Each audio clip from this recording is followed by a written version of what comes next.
वाले खामियों को देखकर कांग्रेस को अलविदा समाजी कारकुन जनाबे भाई अलहाज जैनुद्दीन साहब, मेरे अजीज और मेरे रफीक और एमआईएम के बड़े सफीर जनाबे हजरत मौलाना रब्बानी साहब, इस इलाके की बड़ी खातून के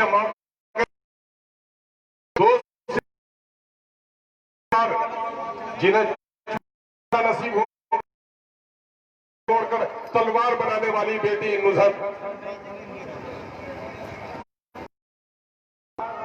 ऐसे साथी और पार्षद के नुमाइंदा जनाबे भाई अफरोज आलम साहब और जिम्मेदार साथी और एमआईएम के हमदर्द जनाबे भाई अलहाज साहब, मेरे अच्छे रफीक और आप सबके साथ जनाबे भाई अड्डू साहब, जनाबे डॉक्टर मुस्तफिर इस्लाम साहब, बहुत ही हमदर्द सीमांचल के इस बहुत ही आसमान वाले साथियों, मैं आपकी मुस्कुरा, मेरे पास अल्फाज नहीं है मेरे भाइयों कि मैं आपका शुक्रिया अदा कर सका। मैं अल्लाह के रब्बे कदीर मेरे अपने घर से दूर, गरचे कुछ लोगों ने मुझे मुसाफिर कहा, कारकुनों की एक बड़ी तादाद जिसने मुझे टेलीफोन किया,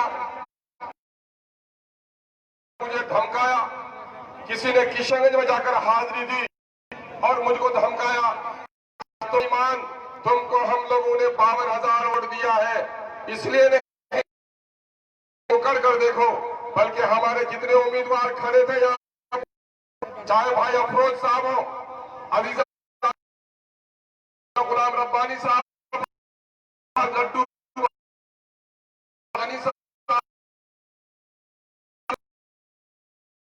के बारे में मोहब्बत का, और इस 41 पंचायत के जिम्मेदार साथियों ने आकर कहा कि एमआईएम का झंडा लेकर जो लोग भी मैदान में आए हैं हम उनसे मोहब्बत करते हैं, लेकिन 30 साल के कुछ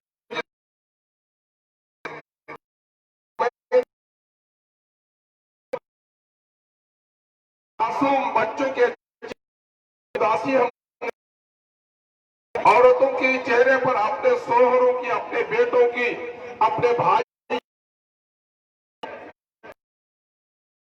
पंजाब में रहने वालों की जो बेबसी सैलाब के जमाने देखी है,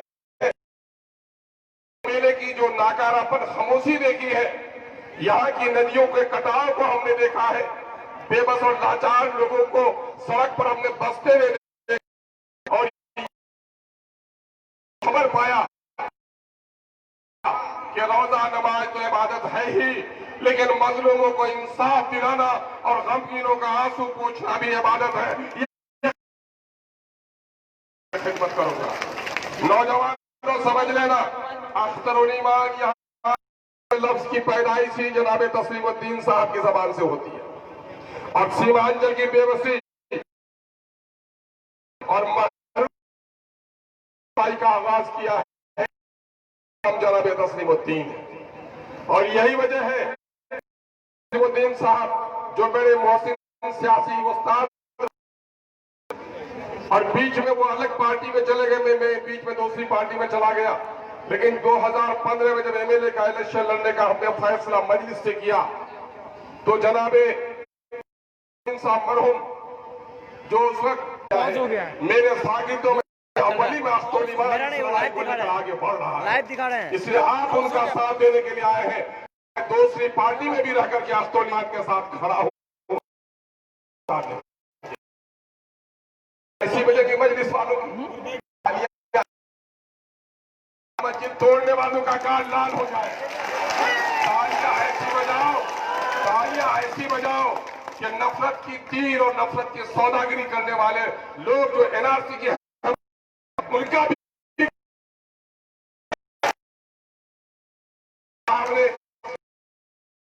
हिमायत शहदाई कहा कि आप में तो अलग अलग पार्टी में है, ईमान का साथ आप क्यों दे रहे हैं? कहा सियासत में नसरूर जो नौजवान की बेबसी पर तड़प रही है और उसी तरफ का ये नतीजा है कि थामना पड़ा है।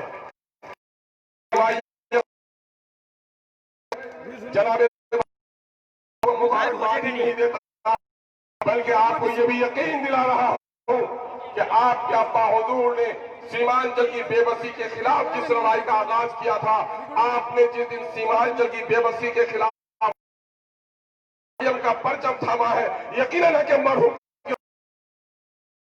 और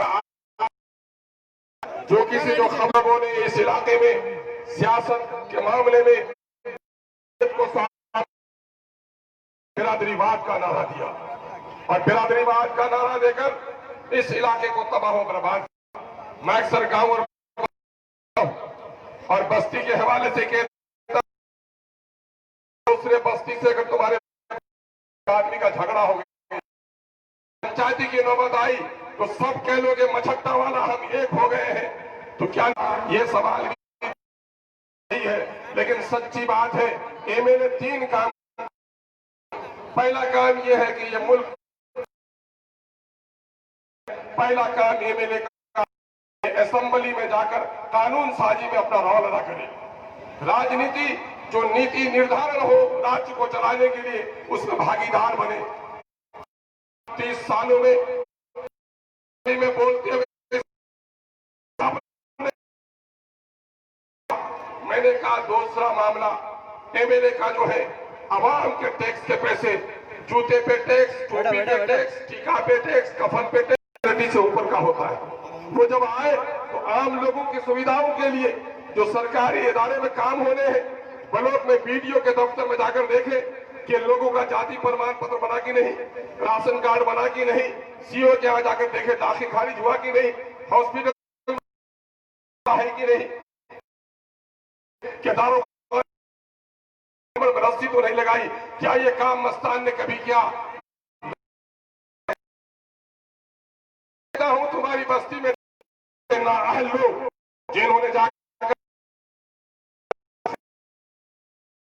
हुकूक को हासिल करने में कोताही बरती है, उन्होंने न जाने कितने लोगों के कत्ल का जिम्मेदार बन गया है। आज मैं जब देखता हूं कि बहुत सारी बस्तियां ऐसी हैं,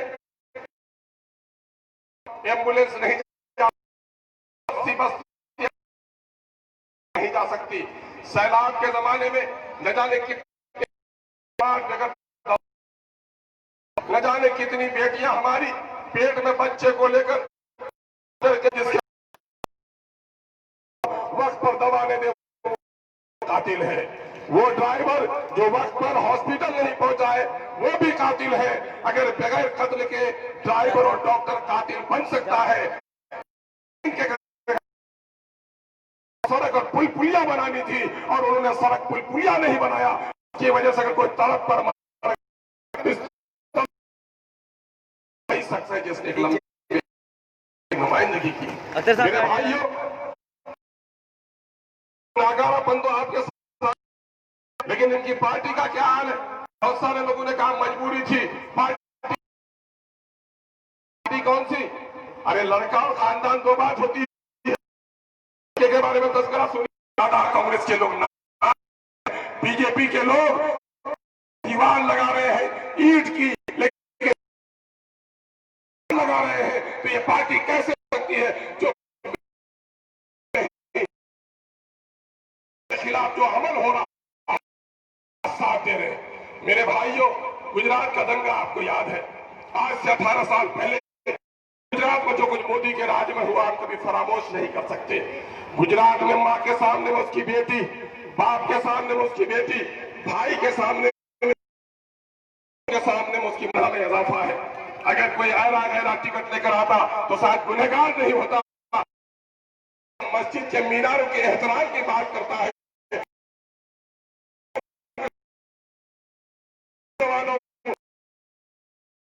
कुरान पर हमले के वक्त तालिब दीन को बोलने नहीं दिया है। अपनी बस्तियों में बोलने की इजाजत नहीं होनी चाहिए। और जिस पार्टी ने गुजरात में दंगाइयों की सरपरस्ती की हो, जिन लोगों ने एनआरसी कानून लाकर हमें बेघर करने कि तो पेंथी मार दीजिए, हमको वोट दे दीजिए, ईमान को सिर्फ खिदमत का ही नहीं बल्कि अपनी तहजीब की हिफाजत का बता दीजिए। अस्सलाम वालेकुम आदाब।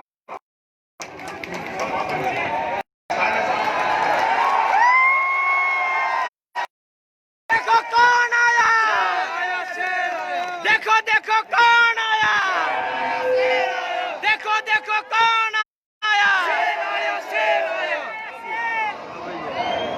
मोहतरम जनाब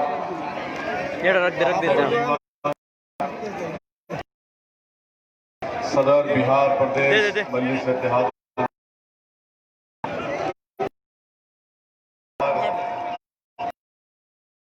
हल्का, हाँ ठीक है, बहैसियत एक जिम्मेदार एक जमात के मुस्लिमीन ने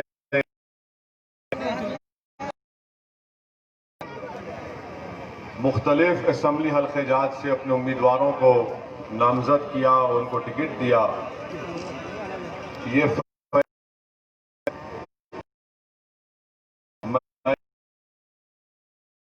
तमाम से मुशावरत के बाद दूसरी अहम बात यह है कि आप जानते हैं कि मजलिस इत्तेहादुल मुस्लिमीन ने जनाब कुशवाहा साहब की पार्टी के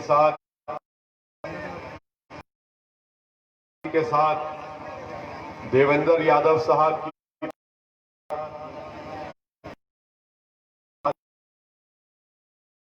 और दो सियासी पार्टियों के साथ हमने मिलकर एक ग्रैंड डेमोक्रेटिक सेकुलर फ्रंट बनाया है और सबने ये तय किया कि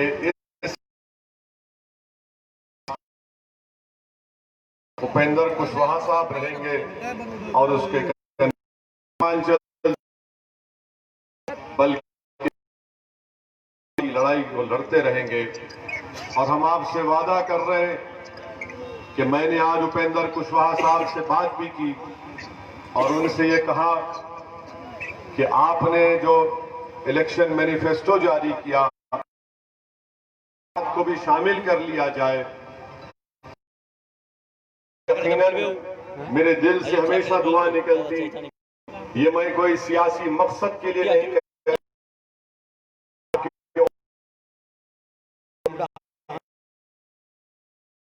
जनाब मरहूम तस्लीमुद्दीन साहब रहमतुल्लाह अलैह को पार्लिमान बड़ी करीब से देखा है और मेरी सियासी जिंदगी मुख्तसर है। कम से कम तस्लीमुद्दीन साहब के घराने से चाहिए था।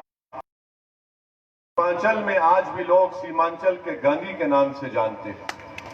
तो इस तरह का गैर वाजबी काम, गैर अखलाकी काम एक सिटिंग एमएलए को काट दिया। आपके पार्टी से कोई एमपी का इलेक्शन लड़ा, किसी से मरूब हुए, आप उसी तरह मुझसे और आपको पूरा हमारे शाहनवाज साहब से जो मेरे छोटे भाई है, मैं उनको सिर्फ एक गुजारिश कर रहा हूं कि मैं भी एक बड़े सियासी लीडर का बेटा हूं और कि लोग हमेशा हमको शख्सियत से तौल करके देखते हैं कि पर बन सकता है या नहीं बन सकता। गाड़ी थी, क्योंकि जब आना कहा कि रोड बंद है, तो जावेद साहब ने मुझसे गांव से, फुला गांव से वो रोड लेकर आप आइए।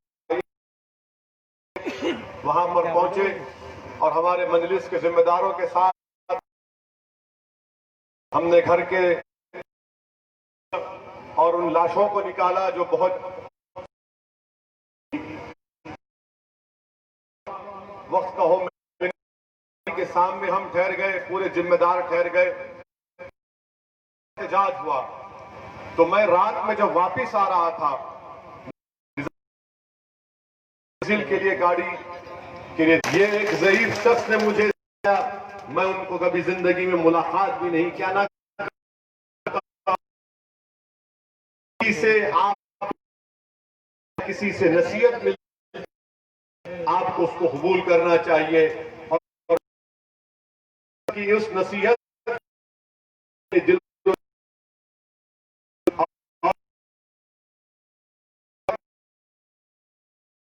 हर मकसद आज बन चुका है और अल्लाह मुझे जब तक जिंदा रखेगा मैं उस मकसद पर अमल करता रहूंगा। पांचवी बात यह है, बहरे गूंगे, इन अंधे, बहरे और गूंगों में